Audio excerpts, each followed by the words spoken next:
Hello दोस्तों, स्वागत है इजी लर्न पे। कल हम लोग चैप्टर 9 और 10 पढ़े थे, तो आज उसका रिवीजन करते हैं। पहले तो आप बताइएगा कि भारत में सिंचाई परियोजना को कितने भागों में विभाजित किया गया है। 3 भाग में। कौन कौन सा है?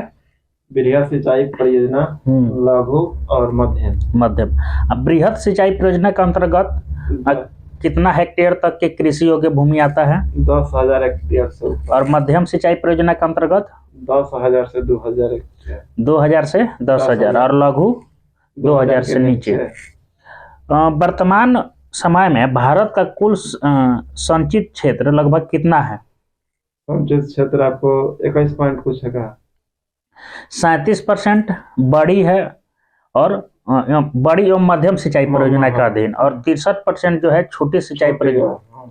विश्व का सर्वाधिक सिंचित क्षेत्र वाला देश कौन सा है? चीन है। दूसरे पे भारत है। पता है कि भारत में जितना बोया जाता है उसमें कितना परसेंट भाग पर सिंचाई की सुविधा उपलब्ध है? 33%। अब बताइए कि वर्तमान समय में भारत में सिंचाई के प्रमुख साधन क्या है? वर्तमान में नलकूप है, कुआं और नलकूप। देश में सर्वाधिक नलकूप और पंप सेट किस राज्य में है? नलकूप आपको उत्तर प्रदेश के तमिलनाडु में। तालाब द्वारा सिंचाई किस राज्य में सबसे ज्यादा होती है? कर्नाटक। तमिलनाडु में। अब बताइए कि दमन गंगा सिंचाई परियोजना दमन गंगा में गुजरात के वलसाड ये गुजरात और दादर और नागर हवेली की संयुक्त परियोजना है। दमन गंगा नदी महाराष्ट्र और गुजरात में बहते हुए अरब सागर में गिरती है। अब बताना है कि गिरना सिंचाई परियोजना किस राज्य में है? महाराष्ट्र में। पंबा सिंचाई परियोजना कहाँ है? केरल में, पंबा नदी पे। टिहरी पनबिजली कॉम्प्लेक्स अब बताइए कि इंदिरा गांधी नहर किससे जल लेता है? पंजाब में। अब भारत में सबसे बड़ा लंबी सिंचाई नहर कौन सा है? इंदिरा गांधी परियोजना। सारण सिंचाई नहर किससे जल प्राप्त करता है? त्रिवेणी नहर किससे जल प्राप्त? अब बताइए कि राष्ट्रीय जल संभर परियोजना का क्रियान्वयन मतलब किस मंत्रालय द्वारा किया जाता है? कृषि मंत्रालय द्वारा। अब आपको बताना है कि जो तेलंगाना में मल्टी स्टेज लिफ्ट सिंचाई स्कीम है उसका नाम क्या है? कालेश्वरम। इसका उद्घाटन हुआ था 2019 में के चंद्रशेखर द्वारा। अब आपको बताना है कि भारत सरकार राष्ट्रीय जल संसाधन परिषद का गठन मतलब कब किया गया था? 1983 में। अब बताइए कि राष्ट्रीय जल संसाधन परिषद का अध्यक्ष कौन होता है? प्रधानमंत्री। इसके उपाध्यक्ष कौन होते हैं? उसके उपाध्यक्ष होते हैं उसका मंत्री। केंद्रीय जल संसाधन मंत्री इसके उपाध्यक्ष होते हैं। बाकी सब जो होता है ना संबंधित राज्य के मुख्यमंत्री, राज्यपाल, जल संसाधन राज्य मंत्री, संबंध केंद्रीय और राज्य मंत्री, सभी राज्यों के मुख्यमंत्री, संघ प्रदेशों के उप राज्यपाल और राज्यपाल राष्ट्रीय जल परिषद के सदस्य होते हैं। अब हम लोग आते हैं चैप्टर 10 में, भारत के खनिज संसाधन। तो आपको बताना है कि जियोलॉजिकल सर्वे ऑफ इंडिया का मुख्यालय कहाँ अवस्थित है? अब अगला प्रश्न बनता है कि भारतीय खान ब्यूरो का मुख्यालय कहाँ है? देहरादून। नागपुर खान ब्यूरो है।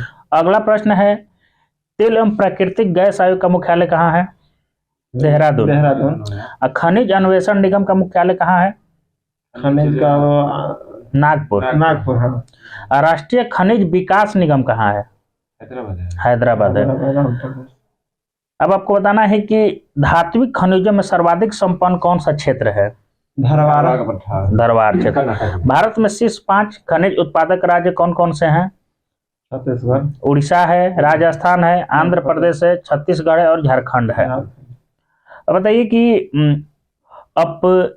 मतलब पेट्रोलियम किस तरह के चट्टान में मिलता है?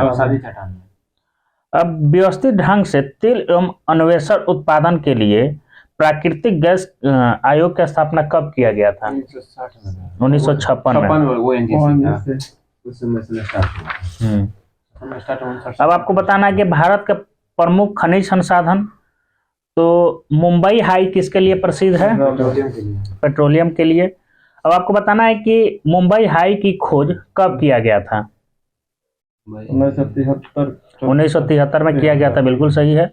और इसमें तेल उत्पादन कब से शुरू किया गया था? 1976 से। अब बताइए कि यहाँ जो तेल निकालने के लिए बने प्लेटफॉर्म का नाम क्या रखा गया है? सागर सम्राट। सागर सम्राट। ये जो सागर सम्राट है ये किस देश से लिया गया? जापान से लिया गया। भारत में अभी कितने तरह के मतलब परिसंस्करण शालाएं संचालित है अभी?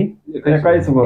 17 गो सार्वजनिक क्षेत्र, 3 गो निजी और एक संयुक्त क्षेत्र।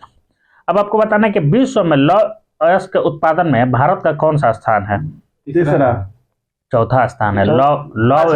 ऑस्ट्रेलिया तीसरा पर है। प्रथम है चीन, दूसरा है ऑस्ट्रेलिया और तीसरा है ब्राजील। अच्छा, ये वाला आपका है, ये पुराना वाला है, ये नया वाला। हम भी इसमें लीजिए।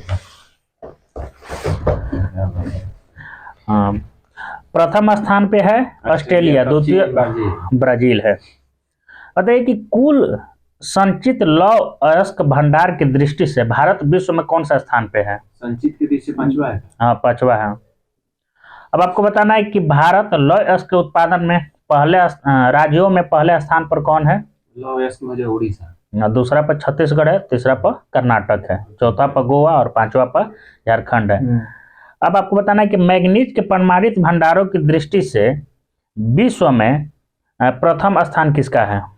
मैग्नीज आपको जिम्बाब्वे। भारत, दूसरा भारत है। अब बताइए कि मैग्नीज के उत्पादन की दृष्टि से भारत विश्व में किस स्थान पे है?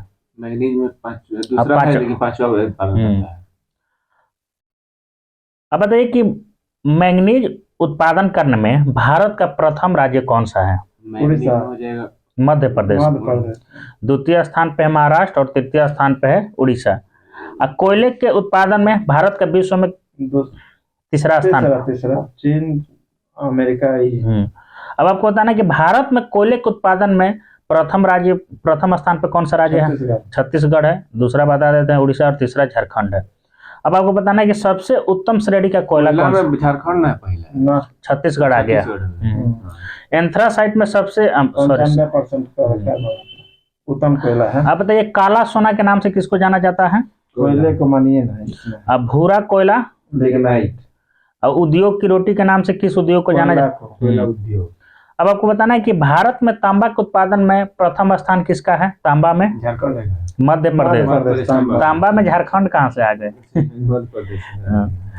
और दूसरे स्थान पे राजस्थान है, अब तीसरे स्थान पे है झारखंड। अब आपको बताना है कि राजस्थान के जस्ते और तांबे के खान के लिए कौन सा मतलब खान?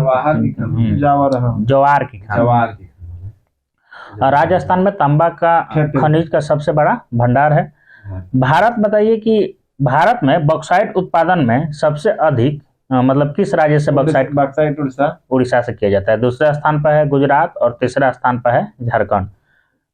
अब बताइए कि वर्तमान समय में भारत में सबसे ज्यादा अब्रक किस राज्य से निकाला जाता है? अब्रक से आंध्र प्रदेश। उत्पादन में दूसरा स्थान है राजस्थान का। बताइए कि देश की कुल स्वर्ण उत्पादन का 90% भाग लगभग किस राज्य से निकाला जाता है? दूसरा स्थान पे है आंध्र प्रदेश। और दक्षिण अफ्रीका का कौन सा खान सोने की खान के लिए सबसे गहरी खान है? एमपोनेग। अब आपको बताना है कि ज्वार की खान जो कि राजस्थान में किसके उत्पादन के लिए फेमस है? जस्ता का। अब आप बताइए कि यूरेनियम के उत्पादन में प्रथम राज्य किसका है? झारखंड। जादूगोड़ा है। भारत का सबसे महत्वपूर्ण यूरेनियम खान जादूगोड़ा जो कि झारखंड में है। अब आप बताइए कि मैग्नेजाइट के उत्पादन में प्रथम स्थान किसका है? उत्तराखंड। और चांदी के उत्पादन में प्रथम स्थान मध्य प्रदेश, राजस्थान। अब विश्व का सबसे बड़ा थोरियम उत्पादक देश कौन सा है? भारत। थोरियम। आप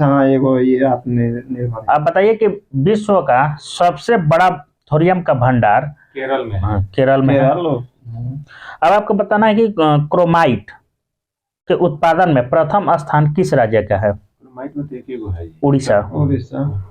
अब आपको बताना है कि टंगस्टन देगाना राजस्थान, देगाना राजस्थान। लिग्नाइट कहाँ से निकाला? तमिलनाडु। तमिलनाडु से। और टीन एक ही है, छत्तीसगढ़ के बस्तर जिला से निकाला जाता है। अब हम लोग चैप्टर 11 में आते हैं, भारत का उद्योग। तो आपको बताना है कि भिलाई इस्पात संयंत्र किस पंचवर्षीय योजना के अंतर्गत बनाया गया था? दूसरा। अब आपको बताना है कि बोकारो स्टील प्लांट किस पंचवर्षीय योजना में बना? तृतीय। तीसरा। बोकारो हाँ, तीसरा। अब आपको बताना है कि विशाखापट्टनम इस्पात संयंत्र किस पंचवर्षीय योजना का? चौथा। अब आप बताइए, Mysore iron and steel works, इसका स्थापना कब किया गया था? चौथा पंचवर्षीय योजना। इस स्वतंत्रता से पूर्व ही हो गया, 1923 ईस्वी में हुआ था। अब आपको बताना है कि हिंदुस्तान स्टील लिमिटेड दुर्गापुर, ये किस पंचवर्षीय योजना में बनाया गया? दूसरा में। इसका सन बता सकते हैं कब किया गया था? 1956 में। जब 1956 में आप बता दिए तो बताइए कि दुर्गापुर जो है किसके सहयोग से बनाया गया? ब्रिटेन के सहयोग से बनाया गया था। और उत्पादन हम बता देते हैं, 1962 में इसमें उत्पादन शुरू हो गया था। अब आपको बताना है कि बोकारो स्टील प्लांट जो बना हुआ है, बोकारो, हाँ, ये मतलब किसके सहयोग से लगाया गया था? संयुक्त राष्ट्र, सोवियत संघ, अमेरिका, संयुक्त राष्ट्र से बोलते। अब आपको बताना है कि स्टील कॉर्पोरेशन ऑफ बंगाल, मतलब ये कहाँ अवस्थित है? बराकर नदी के किनारे है क्या? बर्नपुर, पश्चिम बंगाल में है। बर्नपुर हो गया, हीरापुर, बर्नपुर। अब आपको बताना है कि हिंदुस्तान स्टील लिमिटेड राउरकेला, इसका स्थापना कब किया गया था? 1959 में किया गया था। किस पंचवर्षीय योजना? दूसरे में। अब मालूम है राउरकेला कहाँ अवस्थित है? उड़ीसा में। अब जब इतना बता दिए तो ये भी बता दीजिए कि ये मतलब हिंदुस्तान स्टील लिमिटेड राउरकेला किसके सहयोग से लगाया गया था? पश्चिमी जर्मनी या जर्मनी, बिल्कुल सही है।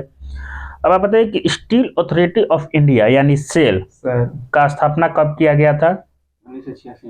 1973 में किया, 24 जनवरी 1973 में।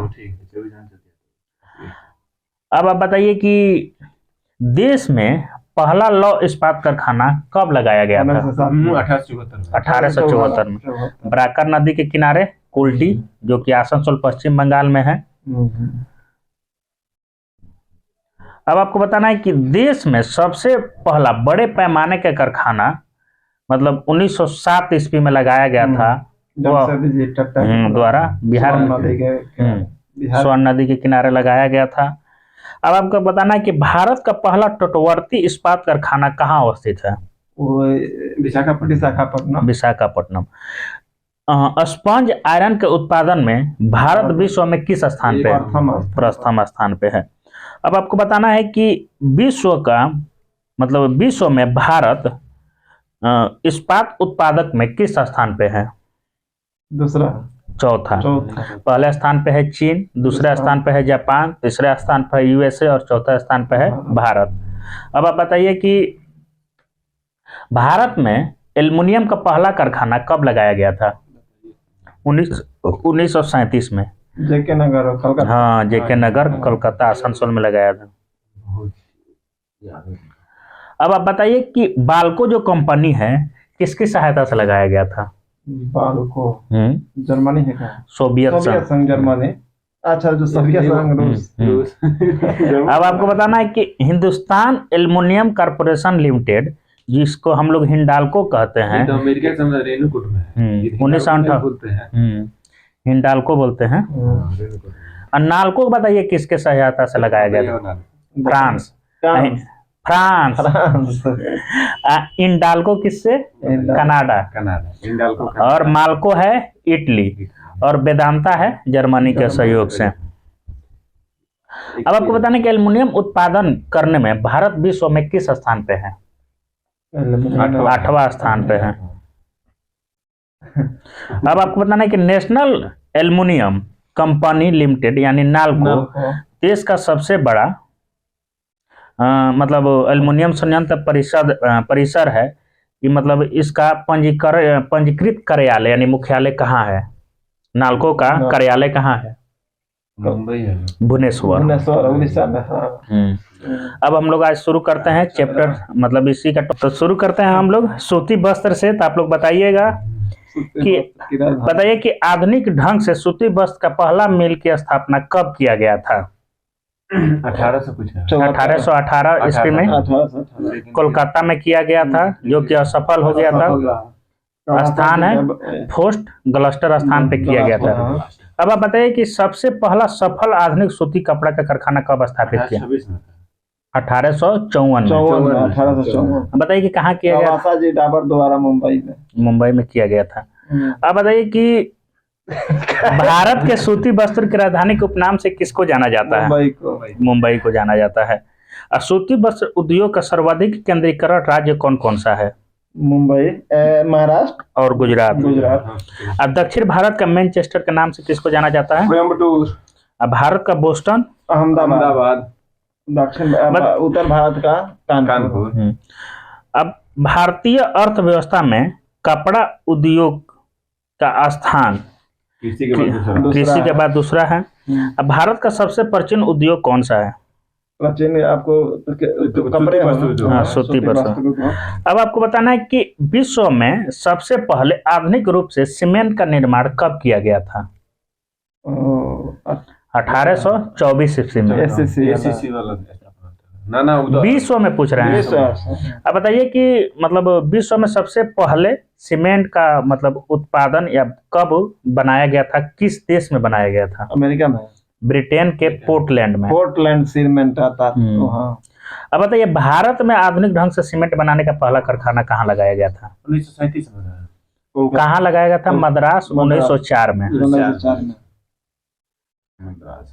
अब बताइए कि मद्रास के कारखाने के बाद यानी उसके बाद इंडियन सीमेंट कंपनी लिमिटेड द्वारा वो एसोसिएट सीमेंट कंपनी लिमिटेड है, ये है इंडिया सीमेंट कंपनी लिमिटेड।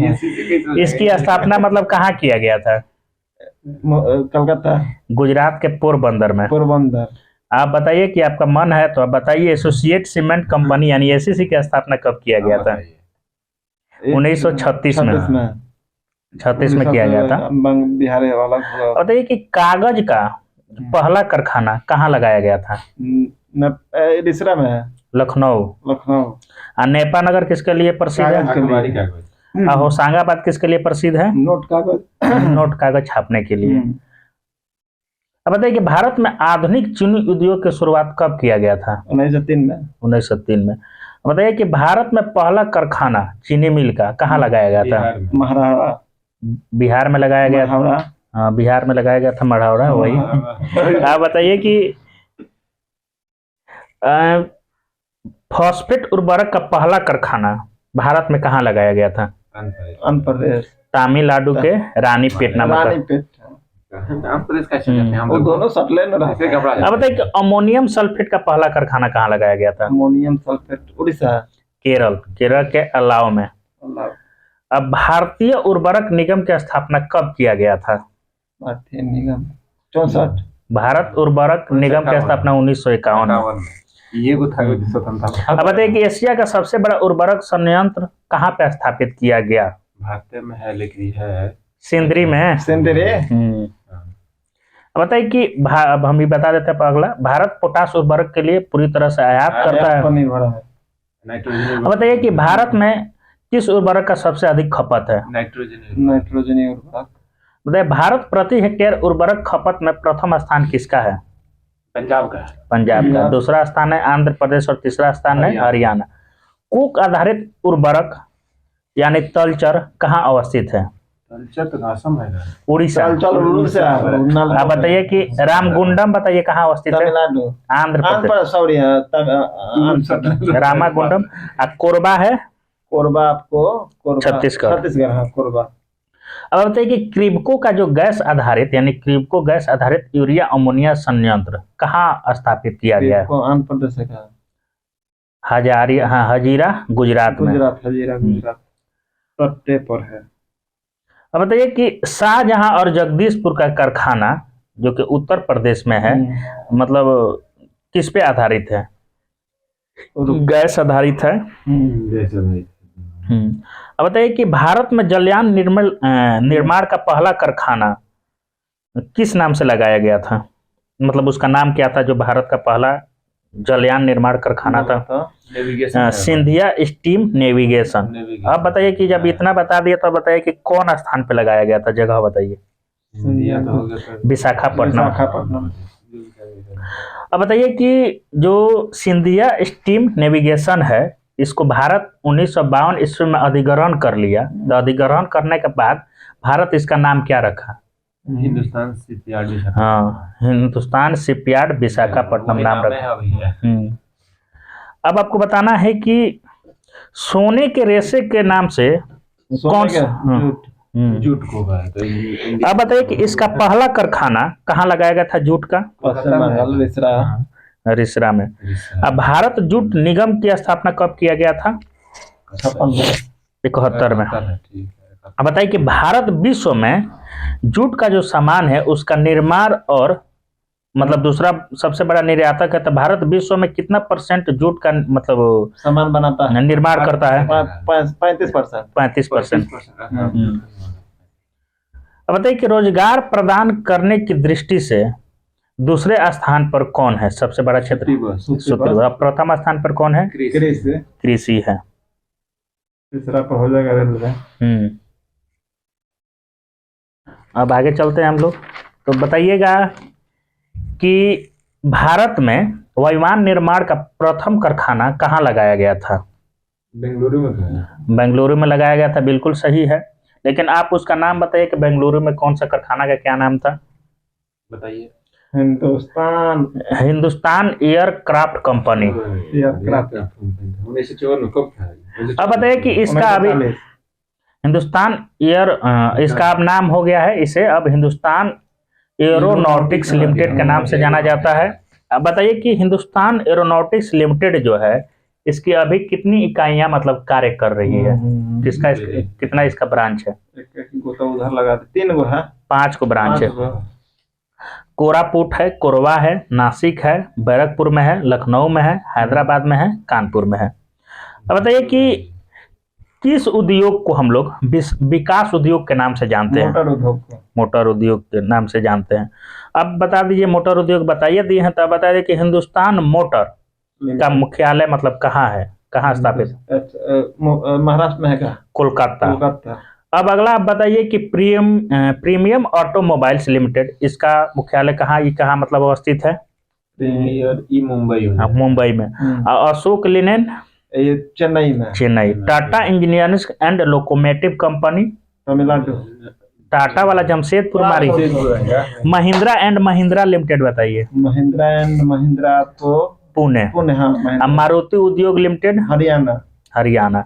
और सनराइज इंडस्ट्रीज बेंगलुरु में है।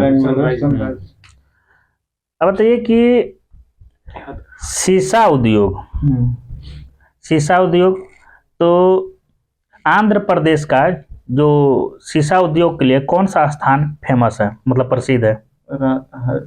उत्तर प्रदेश में है शीशा के लिए। फिरोजाबाद। हाँ, कांच के लिए। अब बताइए कि सिकोहाबाद जो कि भारत में है किसके लिए प्रसिद्ध है? कांच के लिए।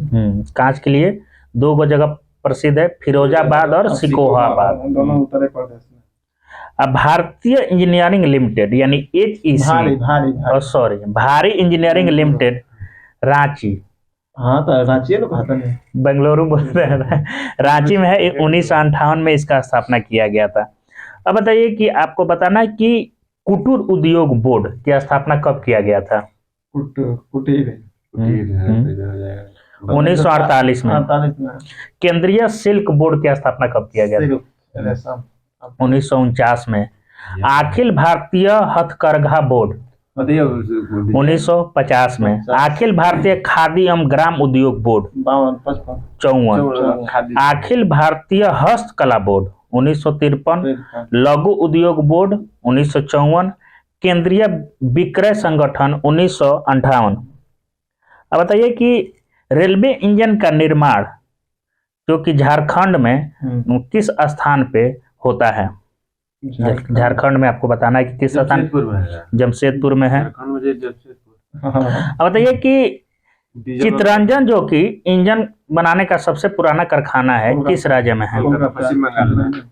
अब बताइए, जब ये सबसे पुराना है तो इसका स्थापना भी बता दीजिए कि कब हुआ था? 26 जनवरी 1985 को हो गया था। 26 जनवरी जिस दिन संविधान लागू हुआ उस उसी दिन हो गया। हम बताइए कि चितरंजन लोकोमेटिक वर्क्स के नाम से हुआ था। अब बताइए कि जो चितरंजन लोकोमेटिक वर्क्स है इसमें मतलब किस इंजन का निर्माण होता है? इलेक्ट्रिक वाला है। ना, विद्युत इंजन। ठीक है, विद्युत इंजन। पहले वो होता था विद्युत का भी है। हाँ, विद्युत अब बताइए कि डीजल से, हाँ, डीजल से चलने वाले इंजनों का निर्माण कहाँ होता है? बनारस में होता है। उस फैक्ट्री कपूरथला। रेल के डिब्बे बनाने के प्रमुख केंद्र जो कि चेन्नई के समीप चेन्नई में है, कौन सा स्थान है? पेरम्बूर नामक स्थान।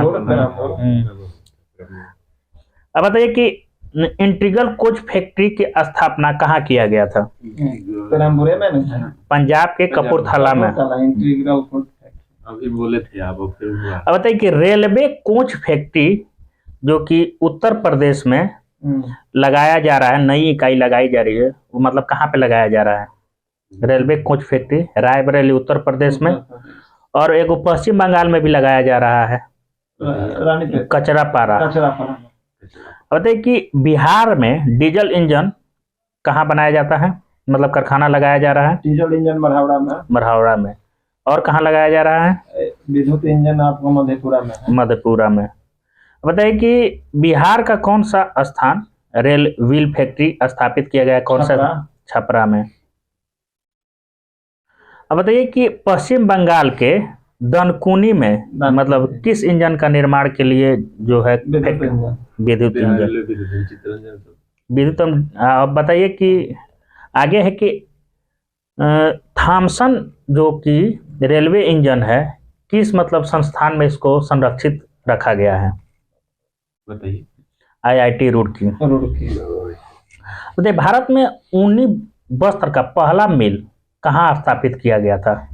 जालंधर, कानपुर। फेमस है अब बताइए कि भारत का जो कालीन होता है उसका महत्वपूर्ण आयातक देश कौन कौन सा है? America, Britain, Canada, Germany. Germany में सब फेमस है। अब बताइए कि शाहतूस। उन्हीं का एगो। हाँ, ये बताइए। उन्हीं का एगो किस्म है, ये मतलब ये किससे प्राप्त किया जाता है? चीरू या तिब्बती एंटीलोप है जो कि अब विलुप्त उसी का सब कर लेता है।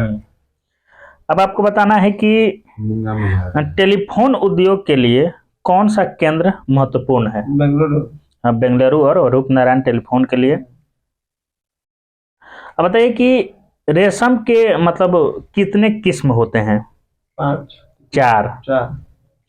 बताइए कि भारत को मतलब किस रेशम की किस्म में एकाधिकार प्राप्त है? मूंगा रेशम। अब भारत में बताइए कि मतलब चारों रेशम का उत्पादन होता है कि नहीं होता है? होता है। हाँ, चारों होता है। 4 को कौन कौन सा है बताइएगा? 4 को किस्म कौन कौन सा है? सहतूती है, एरी है, तसर है और मूंगा है। अब बताइए कि केंद्रीय रेशम अनुसंधान प्रशिक्षण केंद्र कहाँ है? कर्नाटक, मैसूर और ब्रह्मपुर में है। केंद्रीय जो एरी रेशम अनुसंधान केंद्र कहाँ है? मेहंदी पाथर मेघालय में है। केंद्रीय टसर टसर या तसर अनुसंधान प्रशिक्षण कहाँ है? ये रांची में है।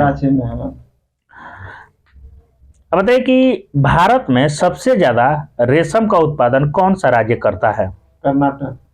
और किस तरह के रेशम का मतलब उत्पादन करता है? सहतूती या मलबरी। रेशम उत्पादन में भारत में दूसरे स्थान पर कौन सा है? आंध्र प्रदेश। आपको बताना है कि भारत जो है कुल कपड़ा निर्यात करता है उसमें रेशम वस्त्रों का मतलब कितना परसेंट निर्यात करता है? योगदान कितना है? 35%। 3%। 35% करता है। अब बताइए कि विश्व में मतलब रेशम के उत्पादन में प्रथम स्थान किसका है?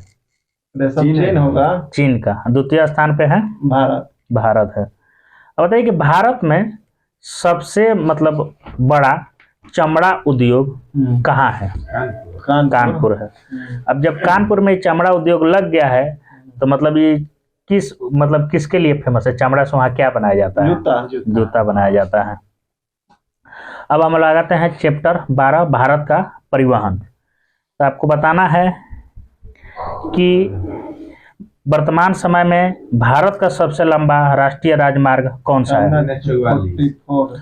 इससे पहले इसका नाम क्या था? NH 7 है। कहाँ से कहाँ तक जोड़ता है? श्रीनगर से कन्याकुमारी। अब बताइए कि राष्ट्रीय राजमार्ग जो कि आप लोग बता दिए NH 44 है, इसकी लंबाई कितना है? 3745 यानी 3745 किलोमीटर। अब बताइए कि राष्ट्रीय राजमार्ग 1 और 2 को सम्मिलित रूप से किस नाम से जाना जाता है? GT road. 0 माइल स्टोन बताइए कहाँ स्थापित किया गया है? नागपुर में। कौन स्थापित किया था? ब्रिटेन। अब आते हैं, आपको बताना है कि NH 44 जो है ये सबको मालूम है कहाँ से कहाँ तक है? श्रीनगर से कन्याकुमारी। अब आप बताइए कि NH मतलब दिल्ली से कोलकाता को कौन सा NH जोड़ता है? NH 19। अब बताइए दिल्ली से चेन्नई को कौन जोड़ता है? 19 से तो 48। अब बताइए कि हजीरा से पारादीप NH 53 जोड़ता है।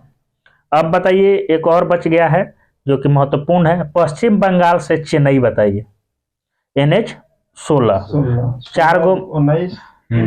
4 गो मेन है जो कि मान लीजिए महानगर से जोड़ता है।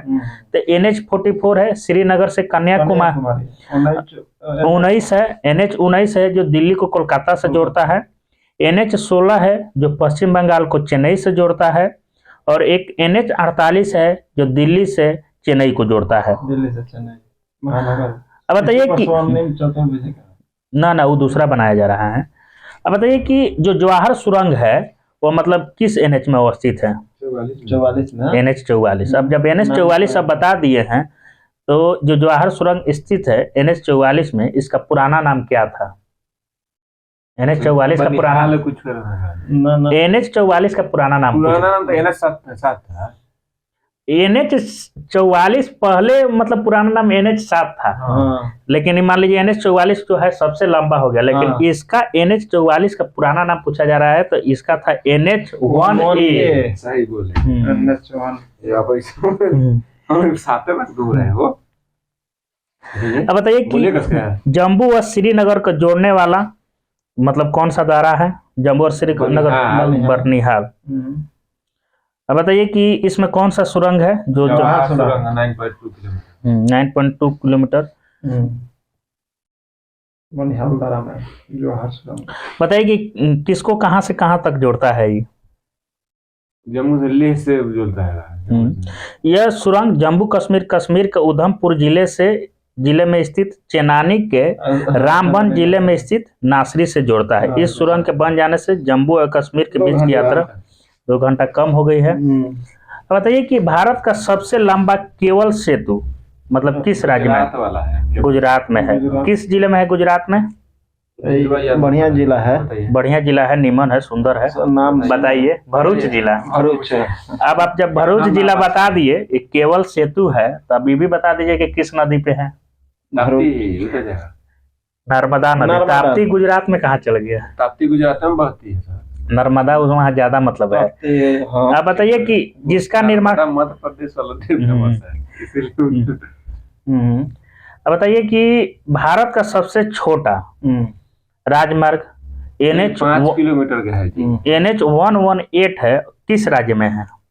ये तो लेह लद्दाख वाला है। NH 118 जो है झारखंड में। और NH 548 जो है ये बताइए कहाँ है? 548 महाराष्ट्र में। लंबाई इसका 5 किलोमीटर है। अब बताइए कि राष्ट्रीय राजमार्ग 15 जो है मतलब किस राज्य में है? 15 बोला राजस्थान में है। राजस्थान 15। अब आपको बताना है कि स्वर्णिम चतुर्भुज योजना के अंतर्गत कितना लंबा राष्ट्रीय राजमार्ग बनाया गया है? 5846 किलोमीटर। कुल टोटल हम मिला के बना दिएगा एक बार। अब बताइए किसको किसको जोड़ेगा स्वर्णिम चतुर्भुज योजना? दिल्ली दिल्ली, चेन्नई, कोलकाता, मुंबई। मुंबई। अब आपको बताना है कि जो राष्ट्रीय राजमार्ग विकास कार्यक्रम के अंतर्गत मतलब उत्तर दक्षिण गलियारा जो बनाया जा रहा है वो मतलब कहां से कहां तक है? उत्तर से उत्तर का बोले श्रीनगर से हाँ, श्रीनगर को कन्याकुमारी से तथा पूर्व पश्चिम में गलियारा से सिलचर को, जिसके उत्तर दक्षिण गलियारा में श्रीनगर से कन्याकुमारी और पूर्व पश्चिम गलियारा में सिलचर से पोरबंदर को जोड़ेगा। और जो इसकी लंबाई है 7522 किलोमीटर। अब आपको बताना है कि भारतमाला परियोजना की मतलब शुरुआत कब किया गया था? 2017 में जो है 25 अक्टूबर 2017 को। उस समय नितिन गडकरी इसके मंत्री थे। अब बताइए कि भारतमाला परियोजना के अंतर्गत कितने किलोमीटर सड़क मतलब बनाने का लक्ष्य रखा गया है? 26,000 किलोमीटर। 26,000 सही। अब आपको बताना है कि जो सेतु समुद्रम परियोजना है किससे संबंधित है? सड़क परिवहन से। सड़क परिवहन तो मान लीजिए सेतु समुद्रम है मतलब राजमार्गों पर लेवल क्रॉसिंग जो होता है जिसमें 2 रोड हो गया तो उसके लिए सेतु भारतम मतलब परियोजना। अब बताइए कि 4 धाम महानगर विकास योजना मतलब परियोजना किससे संबंधित है? उत्तराखंड में है, केदारनाथ, बद्रीनाथ, यमुनोत्री, गंगोत्री को जोड़ेगा। अब बताइए कि इसके तहत मतलब कितना रोड बनाया जाएगा? 889। अच्छा 889। अब आपको बताना है कि राज्यों में सड़क मार्ग की लंबाई में प्रथम स्थान कौन रखता है? महाराष्ट्र रखता है। अब बताइए कि सड़क निर्माण क्षेत्र में निजी भागीदारी को बढ़ावा देने के लिए सरकार द्वारा कौन सा नारा अपनाया गया है? बढ़ाओ, चलाओ, कमाओ कुछ। बनाओ, चलाओ, हस्तांतरित करो। अब बताइए कि प्रधानमंत्री जो ग्राम सड़क योजना है मतलब कितने आबादी तक के गांवों को? 500। विश्व का सबसे ऊंचा सड़क मार्ग कौन सा है? लद्दाख में लेह श्रीनगर मार्ग है। बताइए। अब आपको बताना है कि इसको मतलब कौन सा राष्ट्रीय राजमार्ग घोषित किया गया है? लेह श्रीनगर मार्ग जो है इसको किस नाम से हम लोग जानते हैं? कौन सा NH इसको बोला जाता है? NH1A है क्या? 1D। अब आपको बताना है कि राष्ट्रीय राजमार्ग कुल जितना सड़क है उसका कितना प्रतिशत है? राजमार्ग 2%। राज्यों के राजमार्ग कितना है? 3%। अब बताइए कि दुनिया का सबसे बड़ा नेटवर्क वाला दूसरे स्थान पर कौन सा देश है? भारत है। अब बताइए कि सीमा सड़क संगठन की स्थापना कब किया गया था? 1960 में किया गया था। अब आगे चलते हैं। आगे है कि जो एशिया का सबसे बड़ा रोपवे बताइए मतलब कहां से कहां तक को जोड़ेगा?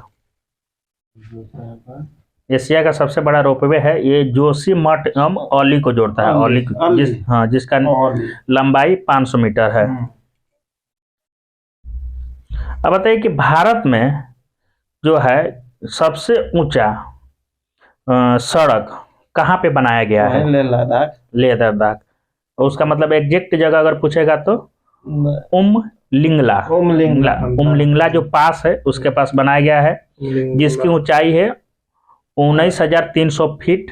और बताइए कि जब ये नहीं बना था जो लद्दाख में उमलिंगला पास है उससे पहले मतलब कौन सा है जो सबसे ऊंचा था? किस जगह पे बताइए? सड़क का मतलब रिकॉर्ड ये बोल्विया के नाम था जो उत्तुरुनसु ज्वालामुखी के पास स्थित था। चलिए आज के लिए इतना ही। कल हम लोग पढ़ेंगे रेल परिवहन और वायु परिवहन। रेल परिवहन और वायु परिवहन और जल परिवहन तीनों पढ़ देंगे।